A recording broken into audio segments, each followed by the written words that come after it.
Historia de un alma, de Teresa de Lisieux. Introducción, por el padre José Francisco Ibarnia. Primera parte. Santa Teresa de Lisieux es una gran santa. Un papa en conversación familiar afirmó que, a su parecer, era la santa más grande de los tiempos modernos. Era San Pío X. No podemos medir el grado de su santidad, pero lo que comprobamos es que se ha hecho popular y es estudiada e incluso admirada por grandes teólogos. A muchos nos ha caído en gracia. Con frecuencia se oye exclamar: ¡qué santa más simpática! ¿A qué se debe esto? No es fácil dar una respuesta satisfactoria a este interrogante. Yo creo que cada uno debe buscar la respuesta meditando su vida y estudiando sus escritos. Ahí está encerrado el misterioso motivo. Tal vez no sea una sola, sino varias las causas que han despertado esa simpatía y admiración en unos y en otros. Pero todos encontramos en ella unos rasgos salientes que nos atraen hacia su figura y su pensamiento. Vamos a intentar exponer algunos de ellos. En primer lugar, creo que ella es la santa que mejor conocemos por fuera y sobre todo por dentro. Podemos decir que tenemos información de todos los pasos que dio casi día a día y de todas las ideas y sentimientos que pasaron por su mente y corazón. Esto se lo debemos a los testigos que la conocieron y acompañaron desde que nació hasta que exhaló el último suspiro. Recibieron también sus confidencias acerca de lo que ocurría en su vida íntima. Y luego disponemos de sus escritos, en los que ella expone todo lo que sucede, lo que piensa y siente en cada situación de algún relieve de toda su vida. Sus biografías no son numerosas y casi todas relativamente breves. Es que la materia no da para más. Su vida fue breve y sencilla. Poco antes de su muerte exclamó: «¡Ay, qué poco he vivido! Siempre me ha parecido corta la vida». Pero conocemos muy bien el proceso de su vida interior. Es lo más importante de la existencia de un santo. ¿Qué pasa en el interior de esas personas excepcionales? En muchos casos no podemos vislumbrarlo, pero también nos gustaría saber, pues en la vida de Teresita aparece con un realismo y una claridad tal que se puede afirmar que toda ella fue transparente, perceptible, que está completamente ante nuestros ojos. ¿Cuántas veces nos preguntamos qué pensaría tal santo cuando le ocurrió esto? ¿O cuando tomó aquella determinación? ¿O cuando adoptó esta postura ante tal problema? Tenemos noticias del resultado exterior, pero ignoramos el proceso interior, que es lo más interesante. El misterio de la vida se desarrolla en el interior, sobre todo cuando se trata de la vida religiosa. De muchos santos conocemos algunos hechos externos y lo que cuentan ellos, o la interpretación que otros hacen de su conducta o proceder, las obras que realizaron, las ideas y sentimientos que se les atribuyen. Pero el santo en sí, en su auténtica intimidad, queda en la oscuridad, en el misterio. Santa Teresita, estando enferma, refiriéndose a la vida de San Luis Gonzaga que se estaba leyendo en comunidad y los escritos de un misionero mártir, dijo a su hermana que le gustaban más los escritos de este último porque expresaban lo que él pensaba, mientras la biografía del santo reflejaba lo que el autor del libro opinaba de él. Ella quería conocer su pensamiento íntimo y no tanto sus actuaciones externas, las interpretaciones y elogios que otros hacen de ellos. Tanto es así que llegó a decir poco antes de su muerte que, al llegar al cielo, se acercaría a cada uno de los santos y les pediría un breve relato de su vida porque no se fiaba de lo que de ellos se decía en la tierra. Como se ve, la santa de Lisieux estima que lo importante es conocer la vida real del santo, principalmente mirada desde el interior, tal como la veía el interesado. Yo creo que en su caso se logra esto en un grado elevadísimo. Tal vez sea ella la santa cuyo proceso mejor conocemos, desde la cuna hasta su última enfermedad. Difícilmente tendremos otro caso para comprobar cómo lleva una gran santa una enfermedad larga y penosa, con qué naturalidad y normalidad. Poseemos información detallada de los sentimientos y luchas que sostuvo el último día de su vida, pues conservó la lucidez y el habla en todo momento. ¿Cómo mueren los santos? Tal vez nos hemos hecho una imagen falsa de este tema. Qué interesante resulta leer una y otra vez las últimas conversaciones, donde su hermana va tomando nota de todos los sucesos y palabras de la enferma. Esta obra fue mucho tiempo el libro de cabecera del famoso escritor francés Georges Bernanos. Le impresionó profundamente. Conocer con todo detalle y precisión el interior de un santo a lo largo de todo el proceso de maduración en la vida de fe es descubrir un mundo maravilloso, el panorama más admirable que se puede presentar ante los ojos de una persona de fe profunda. Y creo que esto ha influido decisivamente en atraer a muchas personas hacia la personalidad de la monjita. Hay también otro hecho que se ha podido intervenir en ese reclamo hacia esta santa encantadora. Su vida externa fue completamente ordinaria. No llevó a cabo grandes empresas al servicio de la Iglesia o de la sociedad. No aparecen fenómenos místicos como en otros santos, por ejemplo en sus antecesores en la Orden del Carmen, Santa Teresa de Ávila y San Juan de la Cruz. No realizó en vida ningún milagro. Todo transcurre de la manera más sencilla que se puede imaginar, primero en la familia, luego en el convento. Al dar los primeros pasos para iniciar el proceso para su canonización, uno de los encargados oficiales de la Iglesia advirtió a las monjas que no se hicieran ilusiones, pues no veía que pudiera prosperar la causa de una religiosa de clausura que no había hecho nada notable y llamativo. En Roma no están dispuestos, les dijo, a canonizar a cocineras. Pero felizmente el reverendo de turno se equivocó de plano. Primero fue el pueblo sencillo, esa pléyade de sus admiradores y seguidores, luego las mismas autoridades eclesiásticas, quienes entendieron que la obra de la santificación se realiza en el interior de la persona y que de ahí se proyecta al exterior. Lo que Dios observa y aprecia es precisamente lo que se produce en la intimidad, de cara a Dios. Los testigos, y sobre todo los escritos de la monjita de Lisieux, iban a desvelar las maravillas que se habían operado en ella. En carta a un misionero, la interesada había confesado ya: «No creáis que se trata de una falsa humildad que me impida reconocer los dones de Dios. Sé que Él ha hecho grandes cosas en mí. Es que no hay necesidad de grandes marcos, de llamativos campos de acción para llevar a cabo sorprendentes hazañas. La vida ordinaria de cada día, con su monotonía y problemas, ofrece suficiente espacio para levantar el grandioso monumento de la santidad al alcance de todos. Obra que se puede realizar en cualquiera de las circunstancias en que debe desarrollarse la vida de un creyente, enseñanza que brota del examen de la vida de Teresita. Hay también otro factor estrechamente vinculado con el precedente. Me refiero a las enseñanzas de la santa acerca de las condiciones personales e íntimas que debe reunir quien aspira a escalar la cumbre de la santidad. No se requieren cualidades especiales, ni en el terreno natural ni en el sobrenatural. Así lo expresa en multitud de ocasiones, principalmente cuando explica cómo se logra escalar las cotas más altas del camino que ella cree haber alcanzado. Por ejemplo, para ofrecerse como víctima de holocausto al amor misericordioso de Dios. Lo único que se exige es reconocerse pequeño y débil. Jesús se abajará, le cogerá en sus brazos y lo elevará. Son precisamente los pequeños quienes se encuentran en las mejores condiciones para dejar a Dios realizar en ellos su obra de misericordia y amor. Para llegar a estas convicciones, Teresa ha tenido que descubrir primero a un Dios misericordioso, compasivo, humilde, que se abaja hasta mendigar nuestro pobre amor. Tenemos que vernos con ese Dios. De ahí se deduce cómo hemos de proceder y qué actitud hemos de tomar frente a Él y su proyecto. Son muchos los que han ingresado en ese gran número de almas pequeñas que, junto con su guía y maestra, esperan comprender los secretos de Dios y escalar las cimas más altas de la montaña del amor. Será esta la legión de pequeñas víctimas de tu amor que la santa pedía a Jesús que escogiera. Todo esto vivido con extrema sencillez, serenidad, paz y alegría inalterables. Nos gusta figurarnos a Teresita con la sonrisa en los labios.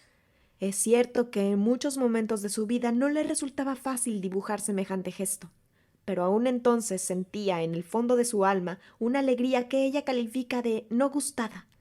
Es una paz que brota de la convicción de estar comportándose como Jesús quiere. Estos son algunos de los rasgos de Sor Teresa que la hacen simpática, atractiva.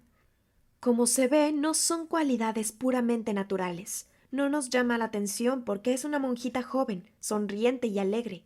No es superficial. Pronto constataremos que en ella no hay nada infantil. La religiosa es, como ella misma lo dijo, un bebé que piensa como un anciano. Pues esos pensamientos de creyente muy madura, esa interpretación desde la fe de lo que podía y creía tener que hacer en cada circunstancia con paz y alegría, por lo menos íntima, es lo que nos llama la atención tan poderosamente. Para llegar a este estado ha ido descubriendo al Dios del Evangelio, a ese Dios que para ella se refleja a través de Jesús. Quien me ha visto a mí, ha visto al Padre, dijo él.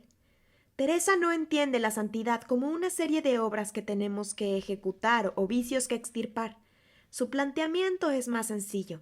Se trata de ser lo que Dios quiere que seamos, en cada momento y situación. Durante el retiro para la toma de hábito está en una sequedad tal que no se le ocurre ni un buen pensamiento. Se encuentra sumergida en tinieblas, pero a pesar de ello goza de una paz grande, porque cree que está como Jesús quiere que esté. Para ella no existe una manera ideal de hacer el retiro con sus fervores, ideas luminosas, buenos propósitos. Piensa simplemente en aceptar la realidad y comportarse en esta situación tal como entiende que Jesús espera de ella. Tan santas y provechosas pueden ser la sequedad y las tinieblas como la luz y el gozo. Amo el día y la noche por igual, cantará hasta el final de su vida. La monjita nos propone una alta santidad, pues no hay santidad grande y santidad pequeña, como se ha dicho a veces, pues la que se vive en la sencillez es la que me parece más verdadera. La más santa, la que yo deseo para mí, escribirá refiriéndose a otra religiosa que había llevado este camino. Este es el ideal que llama la atención de las personas ignorantes y sencillas, como las que entendieron y siguieron a Jesús. Teresa las atrae y las estimula a tratar de escalar las cotas más altas de la vida cristiana. Nuestra santa no parte de teorías o exposiciones abstractas, arranca de su propia experiencia. Naturalmente que siempre supone el plan de Dios, la llamada a la santidad, pero no se pone a analizar el proyecto divino. Su modo de proceder es el siguiente.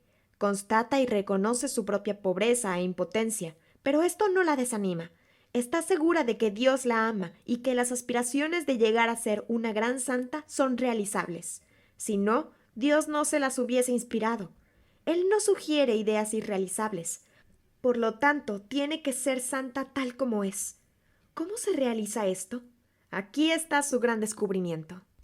Dios está tan empeñado en amarla y santificarla que se abaja hasta su pequeñez, se pone a su nivel y se establece ahí. Ella no tiene la sensación de ser elevada, sublimada junto a Dios, y es que ha sido Él quien se ha acercado a su pequeñez. No podía ser de otra manera. Escuchemos su canto. Yo necesito un Dios que, como yo, se vista de mí misma y mi pobre naturaleza humana, y que se haga hermano mío, y que pueda sufrir. Es el hecho que ella comprueba, y no la sorprende, pues Dios, que es amor, ha de proceder de este modo porque lo propio del amor es abajarse. Ahí se ve la calidad del amor. El verdadero amor no es un paternalismo que ayuda desde lejos, desde otra esfera, sino el gesto que lleva a solidarizarse, a compartir la vida, los problemas y los sufrimientos del ser amado. Es el amor que sabe humillarse, perdonar, pues si no se humilla ni sabe perdonar, no es verdadero amor. Este es el Dios que ha experimentado Teresa, y lejos de parecerle esto extraño, cree que el Dios trascendente se complace y encuentra su satisfacción en ello. Nos ha hecho así de pobres e imperfectos, porque en abajarse y amarnos, según le parece a Teresa, desahoga su amor. Es una experiencia semejante a la de Martín Lutero. Este monje alemán se dio cuenta de que el hombre es débil y pecador, y de que Dios le salva sin sacarle totalmente de esa condición. Ahí estaba el problema. ¿Cómo se explica eso? Quizás no vio el proyecto y el modo de ser y actuar de Dios con la misma claridad y seguridad de la monja carmelita. Lo cierto es que se expresó en términos equívocos, que no fueron entendidos por los teólogos del Concilio de Trento en el sentido que él les quería dar. Ahora se trata de recuperar sus expresiones e interpretarlas en su sentido conforme con el Evangelio y el pensamiento católico. Tal vez Teresa se adelantó a este nuevo movimiento teológico y, sin darse cuenta, encontró la solución del problema. La experiencia que tenía de sí misma y de Dios la llevó a ese resultado. Se siente imperfecta y está convencida de que nunca logrará verse totalmente libre de ciertas imperfecciones. Pero eso no le quita la esperanza de llegar a ser una gran santa. ¿Cómo se compaginan estos dos términos, santa e imperfecta? Ella entiende la santidad como la obra que Dios, abajándose, ejercitando su amor como misericordia, o sea, como amor que perdona constantemente y purifica el alma, realiza en la pobre, débil y frágil criatura humana. Lo importante es comprender esto y ofrecerse humildemente a ser objeto de las operaciones divinas. Exige renuncia y humildad, sobre todo humildad. Un día en que su hermana lloraba de despecho porque veía que nunca llegaría a ser perfecta, a dominar todos sus impulsos, le escribe lo siguiente: a veces comprobamos que estamos deseando lo que brilla. Coloquémonos entonces entre los imperfectos, estimémonos como almas pequeñas a las que Dios ha de sostener a cada instante. Cuando Él nos ve bien convencidas de nuestra nada, nos tiende la mano. Sí, basta humillarse, soportar con dulzura las propias imperfecciones. He ahí la verdadera santidad. Cuando piensa, o mejor, cuando Dios le inspira la idea de ofrecerse a Él como víctima, se ofrece como víctima al amor misericordioso. Es una idea genial. Supone una percepción lúcida de la obra que el Señor tiene determinado realizar en nosotros, débiles e imperfectas criaturas. Creo que estas convicciones de las que ella trata de vivir son las que hacen tan atractiva a esta gran figura del santoral católico. La santa se ha ganado muchas simpatías, incluso entre los no católicos. Los ortodoxos rusos aseguran que ellos miran con simpatía y admiración a dos figuras de la Iglesia católica posteriores a la separación. Estos dos personajes son Francisco de Asís y Teresa del Niño Jesús. De todo esto deducimos que la publicación de los escritos principales de la santa pueden resultar de gran utilidad a muchos creyentes de todas las categorías, a quienes buscan un Dios comprensivo con nuestra debilidad y miseria, a quienes desean una orientación para llevar en la práctica una vida de entrega generosa según las exigencias del Evangelio. Este mensaje de Teresa les propone un modo sencillo y exigente a la vez para caminar junto a Jesús en todas las situaciones de la vida. Ya predijo que en su vida y en sus escritos habría luz y orientación para todos los gustos, menos para los que van por caminos extraordinarios. La vida. La vida de la santa fue muy breve, de 24 años, y muy sencilla, pues se desarrolla en el seno de su familia, sin apenas relacionarse con gente extraña, y desde los 15 años en el interior de un convento de clausura, del que nunca salió, ni ocasionalmente en los últimos 9 años de su existencia terrena. Pero dentro de este marco tan simple y socialmente pobre se desarrolla una vida interior, una experiencia y un pensamiento religioso tan admirables y originales que la constituyen en un genio del cristianismo, en una de sus más destacadas y conocidas figuras. Los medios para conocerla, tanto en su vida externa como en su interior, están ahí. Son sus escritos y los testimonios de quienes la conocieron y acompañaron a lo largo de casi toda su vida y recibieron sus comunicaciones más íntimas. Desde que se publicó en 1898 la primera edición de Historia de un alma, los estudiosos y devotos admiran e investigan sus escritos y su vida. Pero no podemos decir que la labor está ya acabada.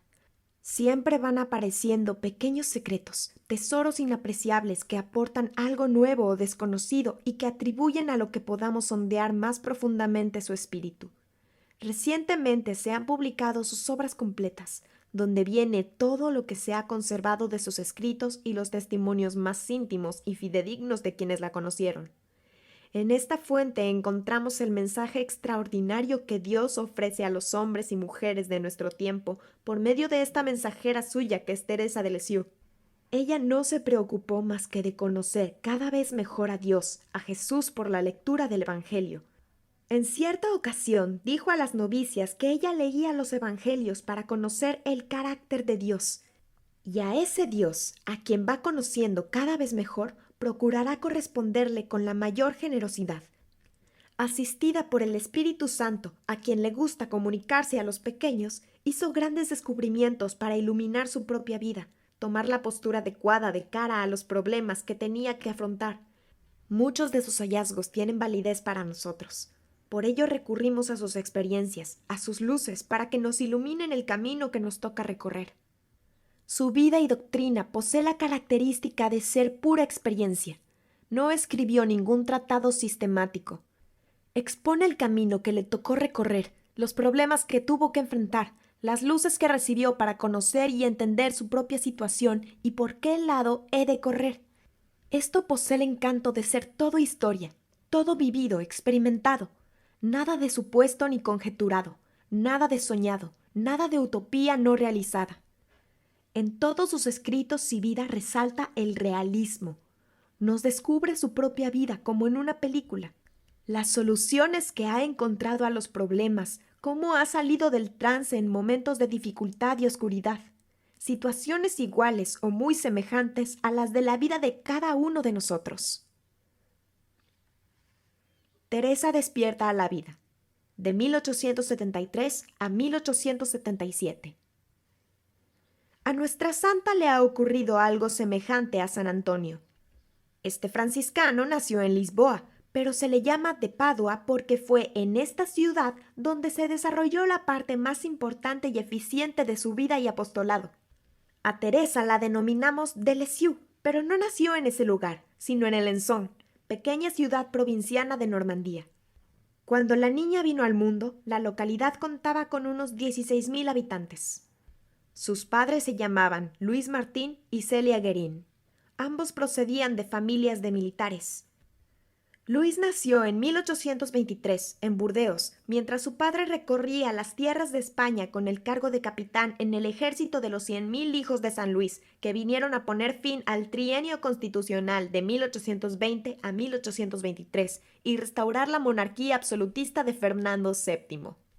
Era hombre recto y profundo creyente. Celia también era de ascendencia militar. Su padre, siendo aún muy joven, tuvo que incorporarse al ejército imperial. Tomó parte bajo las órdenes de Napoleón I en muy importantes batallas. Estuvo en la península ibérica y participó con el ejército francés en las batallas de Vitoria y Tolosa en 1813. Al ser derrotadas las fuerzas francesas, tuvieron que retirarse a su territorio nacional. Fue condecorado por el valor y entereza que había demostrado en las situaciones más angustiosas. Tantos años de servicio despertaron en él la afición a la disciplina castrense, por eso quiso continuar prestando sus servicios a la patria como guardia nacional hasta conseguir la jubilación. Cuantos le conocieron destacan en él la honradez y rectitud. Los padres de Teresa eran cristianos convencidos, y no simples practicantes. Ambos habían sentido la llamada a la vida religiosa. Luis pretendió ingresar entre los monjes del Gran San Bernardo, en los Alpes, pero no fue aceptado porque no poseía suficiente conocimiento de la lengua latina. Aunque intentó, durante algún tiempo, estudiar en serio la lengua oficial de la Iglesia, hubo de renunciar a sus aspiraciones. Aprendió el oficio de relojero en Estrasburgo, en el taller de un amigo de su padre. Ahí permaneció durante 2 años. Establecido en Alençon, abre una relojería-joyería donde trabaja y logra hacerse con una pequeña fortuna para asegurar el porvenir. Poseía un carácter tranquilo, amigo del silencio y de la paz. Le encantaba la soledad. El oficio de relojero le venía muy bien. Era paciente y detallista, como requiere el ejercicio de esta actividad. Tenía ya 35 años cuando optó por el matrimonio. Su esposa Celia Guerin era una mujer muy activa. El trabajo constituía para ella una verdadera obsesión. De joven, en su familia le tocó sufrir mucho. Se queja de la conducta de su madre, que nunca la comprendió. En cierta ocasión, hace a su hermano esta confidencia. Mi infancia y juventud fueron tristes como un sudario. Pretendió ingresar en las Hijas de la Caridad, pero no fue aceptada. No se sabe por qué. Designios de Dios que la reservaba para otra misión. Aprendió el oficio de encajera. Era una industria muy floreciente en la ciudad. Los puntos de Alençon, como se les llamaba, adquirieron mucha fama. La joven empezó de aprendiz, mas dada su habilidad y empeño, llegó a montar por su cuenta un pequeño taller donde daba trabajo a varias mujeres. De este modo preparó una considerable dote para el matrimonio. No era ya joven cuando se decidió a dar este paso. Tenía 29 años. La boda se celebró el 13 de julio de 1858, a medianoche, como era costumbre. Luis y Celia estaban llamados a formar un hogar. Al principio, dejándose llevar por aquella idea de consagrarse al Señor en la vida religiosa que todavía bullía en sus mentes como un alto ideal, acordaron vivir como hermanos. Pero se les disuadió de este propósito, y entonces se decidieron a crear una familia numerosa. Como fruto de esta determinación, vieron nacer en su hogar 9 hijos, 7 niñas y 2 niños. 4 fallecieron en la infancia, 5 niñas alcanzaron la edad adulta, 4 llegaron a una edad avanzada, y Teresita, la más joven, que iba a ser un pequeño efémero, dejó este mundo a los 24 años. Su carrera de gigante fue breve, rápida, pero muy densa. Sería precoz. Todo lo haría deprisa, como a presión, aunque luego se quejaría de que al acercarse los acontecimientos más importantes de su vida, como la entrada en el convento, la profesión religiosa y la misma muerte, tuvo que esperar más de lo calculado y deseado. La niña nació el 2 de enero de 1873. Sería la última, pues su madre, como decía a su cuñada, ha alcanzado ya la edad en que una empieza a ser abuela. Celia temía que la niñita se extinguiera como había ocurrido ya con 4 anteriores. La confió a una nodriza, pues ella se sentía ya enferma e incapaz de amamantarla. La pequeña superó los peligros y sobrevivió. La madre cuenta en las cartas que escribe a sus hijas mayores, internas en un colegio de religiosas, las graciosas peripecias de su hermanita. La santa, en su autobiografía, resume sus recuerdos de este periodo de su vida en esta afirmación: «Qué feliz era yo en aquella edad». No se necesita gran cosa para sentirse feliz en la infancia. Teresa lo tenía todo. Era muy querida en la familia. La llegada de las hermanas mayores durante las vacaciones constituía uno de los acontecimientos que la colmaban de dicha. Pero en este mundo no hay felicidad durable. Pronto se le echará encima un suceso ensombrecedor que le ocultará el sol luminoso de la alegría y de la dicha: la muerte de su madre. El cáncer de seno acabó con la vida de aquella mujer valerosa. No se entregó a la enfermedad hasta el último instante. Siguió trabajando, incluso cuando ya estaba extenuada. Realizó con sus hijas mayores una peregrinación a Lourdes para pedir la ayuda del cielo. A pesar de todo, fallecía en la madrugada del 28 de agosto de 1877. No había cumplido aún los 46 años. La pequeña tenía solamente 4. Este acontecimiento influyó mucho en la niña. Se nos dice que a partir de la muerte de mamá, mi excelente carácter sufrió un cambio total. Yo, tan viva, tan expansiva antes, me hice tímida y dulce, en extremo sensible. En Lisieux, de 1877 a 1881. El señor Luis Martín se queda solo con sus 5 hijas. La madre, poco antes de morir, había insinuado a su hermano Isidoro que acogiera a sus jóvenes sobrinas y procurara tenerlas cerca de sí y de su señora. Necesitarían de su protección, de sus orientaciones para situarse en la vida. Isidoro, hombre dinámico y decidido, era muy indicado para llevar a término esta misión. El farmacéutico de Lisieux no defraudó las esperanzas de su hermana. Inmediatamente se puso en acción.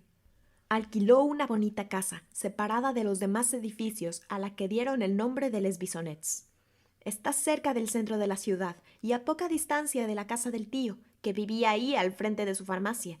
Una vez preparado el nuevo nido para la familia Martín, se desplazó a Alençon. Hicieron los últimos preparativos, se despidieron de las familias y personas más allegadas y se dispusieron a emprender el viaje, un viaje que iba a ser trascendental para aquel quinteto de jóvenes. Era el 15 de noviembre cuando la pequeña comitiva, compuesta por 6 personas, las 5 hermanas Martín y su tío Isidoro, montaron en el tren. A la tarde llegaban a la estación de Lisieux. Ahí les esperaba la señora Guérin con sus 2 hijas. En adelante estos 2 grupos iban a formar casi una sola familia. Teresita se dirige a sus tíos en las cartas y mucho más en las conversaciones, dándoles el título de papá y sobre todo de mamá. La primera noche la pasaron en la casa de los tíos. Al día siguiente se instalaron en su nueva residencia. Lisieux, con sus 18,000 habitantes, era una ciudad industrial en declive. La fabricación del tejido, que era su principal actividad, estaba pasando por una situación difícil. El cielo no muy azul y el ambiente oscuro y brumoso del mes de noviembre no causaron muy buena impresión a sus moradoras recién llegadas. Pero ahí pasarían todas, menos una, el resto de sus vidas. Serán las que harán famosa esta ciudad de Normandía.